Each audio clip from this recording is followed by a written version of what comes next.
Yun mga karakmek, ang gusto pala ng ating client ay mainit. So, ayan, tinanggal natin yung fuse, dalawa.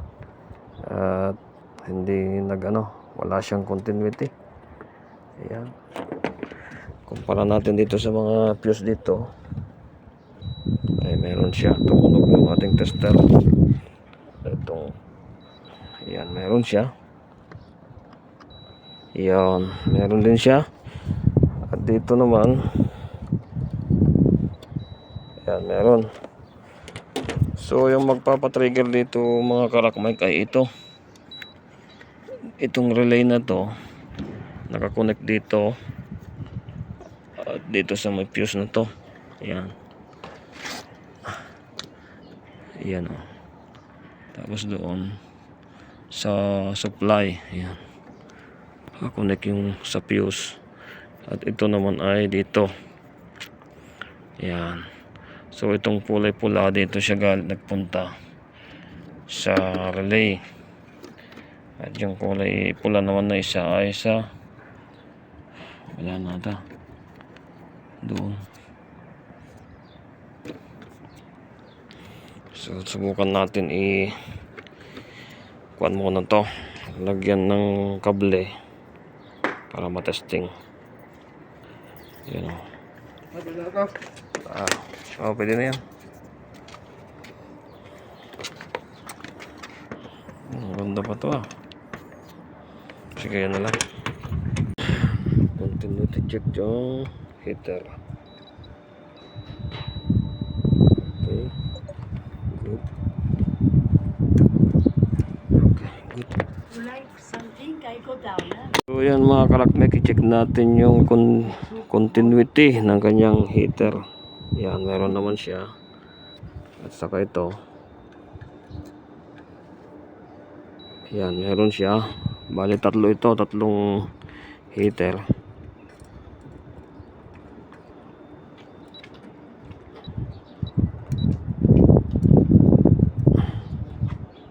Ayan, meron siya mga kalakmek. Ayan. May reading siya. On na natin para matesting kung So ang ating ginawa muna guys dito ay temporary lang muna to dahil wala tayong dalang fuse na 30 ampere. So temporary lang muna ito. Pero kung umayos ay pansamantagal na yan. Saka na lang palitan pag sira ulit. Ayos na. So una natin, check natin kung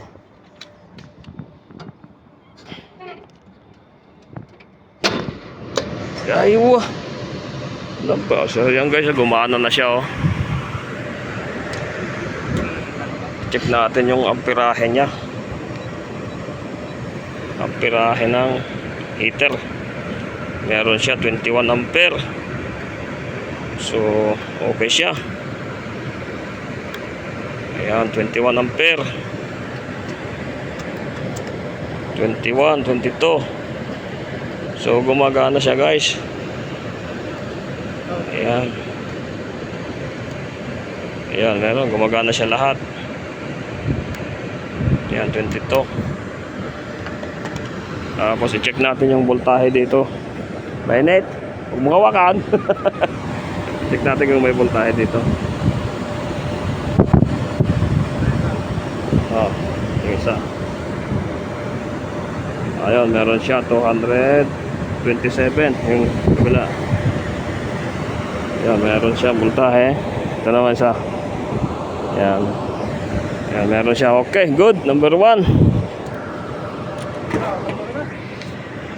Ma-i-off ko muna dito.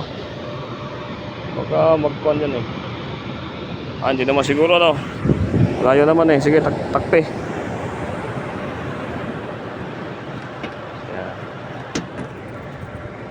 Yan, pwede na. So ayun, na troubleshoot natin guys. Ang problema ay yung kanyang fuse. Yan, so papalitan na lang natin pagka masira ulit yan. 30 ampere. Yung iba 20 ampere lang kaya 21 dapat ano eh. Na-reading natin 22. 35 ampere dapat para may allowance siya.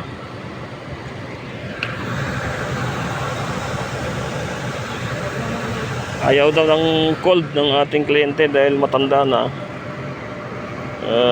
Giniginaw siya dahil malamig pa ang panahon ngayon. Itong isa okay naman siguro, no? I-check ko muna. So i-check natin tong isa, guys. Bali dalawa kasi ito eh. Hindi naka-off pa. Antayin natin na kuan ito.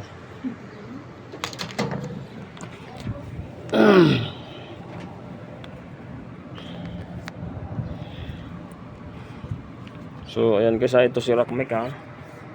Yan, so i-check natin kung may voltahe dito. Ayan, meron naman siya guys, oh. Ayan, meron ito 220. Yung fuse, okay naman yung fuse, eh. Ayan, so i-check na lang natin mamaya pag umandar dahil kanina na umandar to eh. Nag-automatic lang siguro.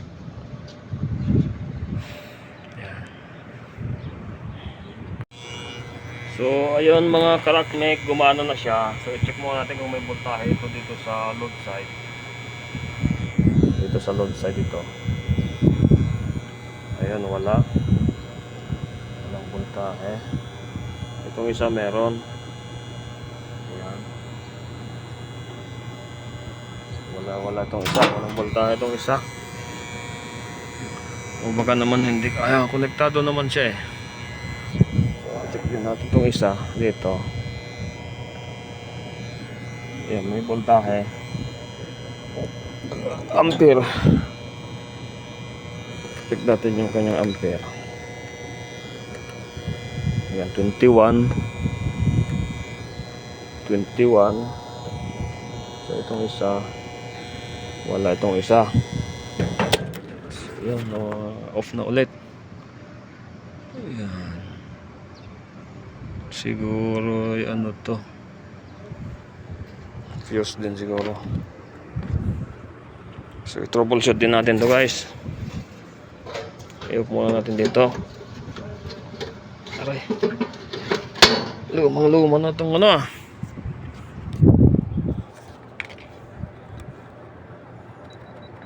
Yan. I-check natin guys yung mga fuse para malaman natin kung alin dito yung may problema.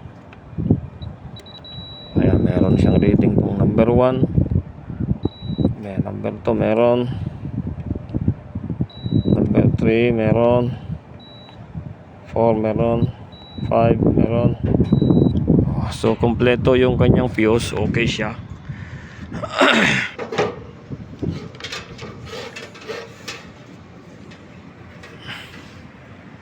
So yung nakakonekta lang, naka-series lang naman yung ano.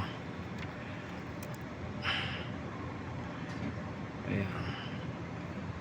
1 doon. So naka-series lang. So gagana lahat ito pagka once na nag-trigger yung kanyang contactor, dapat gagana din lahat. Dahil pare-parehas nang galing yung kanyang supply ng coil.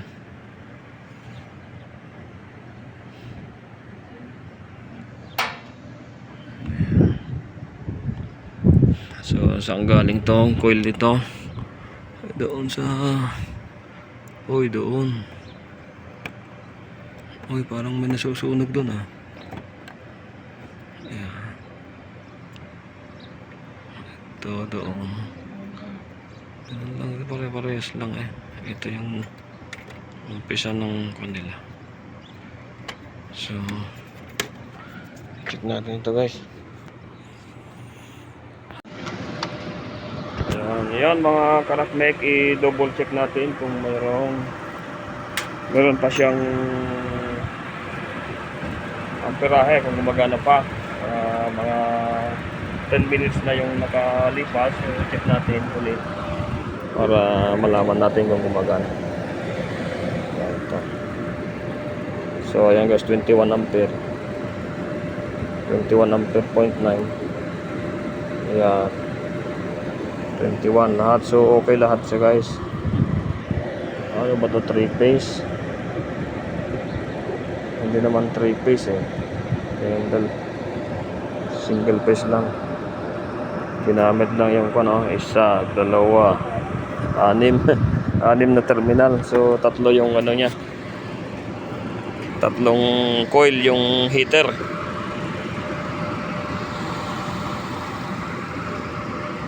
Yan.